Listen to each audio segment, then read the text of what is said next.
اچھا، آج کل کے ڈیجیٹل دور میں خاص طور پر جو مسلم کانٹینٹ کریٹرز ہیں، ان کی ذہن میں ایک سوال تو ضرور گردش کرتا ہے، اور یہ بہت اہم سوال ہے، بہت ریلیونٹ ہے۔ تو چلیں آج اسی مسئلے کی گہرائی میں اترتے ہیں اور اسے سمجھنے کی کوشش کرتے ہیں۔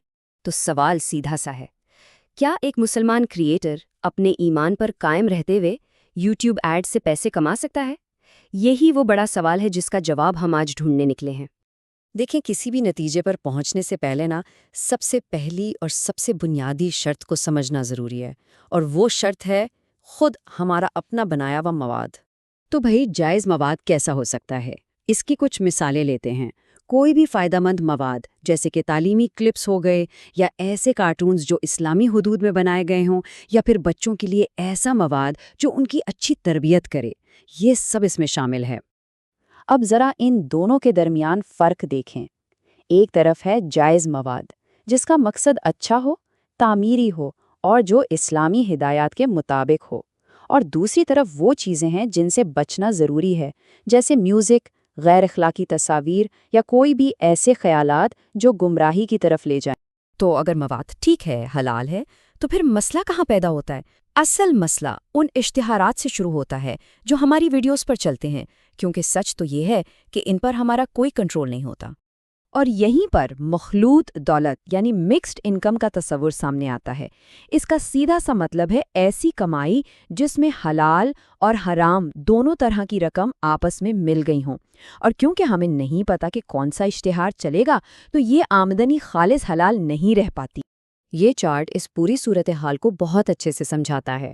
کمائی کا جو بڑا حصہ ہے وہ جائز ہے، کیونکہ اس کی بنیاد ہمارے حلال مواد پر ہے، لیکن اس میں ایک چھوٹا سا حصہ ایسا بھی ہے جسے پاک کرنے کی ضرورت ہے، کیونکہ وہ ممکنہ طور پر کسی نامناسب اشتہار سے آیا ہو سکتا ہے۔ تو اب سوال یہ اٹھتا ہے کہ اس ملی جلی آمدنی کا کیا کیا جائے؟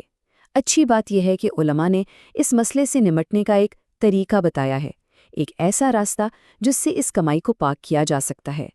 اس کا ایک بہت واضح 3 قدموں پر مشتمل حل ہے۔ پہلا قدم، یوٹیوب کی سیٹنگز میں جائیں اور جتنی بھی نامناسب اشتہاری کیٹیگریز ہیں انہیں اپنی طرف سے بلاک کر دیں۔ دوسرا قدم، پھر ایک اندازہ لگائیں کہ آمدنی کا کتنا فیصد حصہ ان اشتہارات سے آ سکتا ہے جنہیں آپ نہیں روک پائے۔ اور تیسرا اور آخری قدم، اسی اندازے کے مطابق جو مشکوک رقم بنتی ہے اسے صدقہ کر دیں۔ اچھا، یہاں ایک بہت ہی باریک اور اہم بات ہے۔ جب یہ رقم صدقہ کی جائے تو اس میں نیت ثواب کمانے کی نہیں ہونی چاہیے۔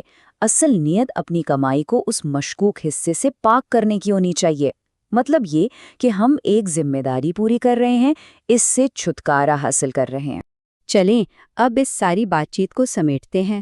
اس پورے معاملے میں نیت، کوشش اور اپنی کمائی کو پاک رکھنے کا جذبہ سب سے اہم ہے، لیکن کیا اس کا کوئی زیادہ سیدھا اور آسان متبادل بھی موجود ہے؟ یہ ٹیبل بہت زبردست موازنہ پیش کرتا ہے۔ ایک طرف اشتہارات سے ہونے والی آمدنی ہے جو مخلوط ہے اور جسے پاک کرنے کی ضرورت پڑتی ہے۔ دوسری طرف ڈائریکٹ سبسکرپشنز جیسے ماڈل ہیں، جہاں لوگ آپ کے حلال مواد کے لیے براہ راست ادائیگی کرتے ہیں۔ یہ آمدنی سیدھی سیدھی جائز ہے، کیونکہ اس میں کوئی شک یا شبہ شامل نہیں ہوتا۔ اور آخر میں یہ ایک جملہ پوری بحث کا نچوڑ ہے۔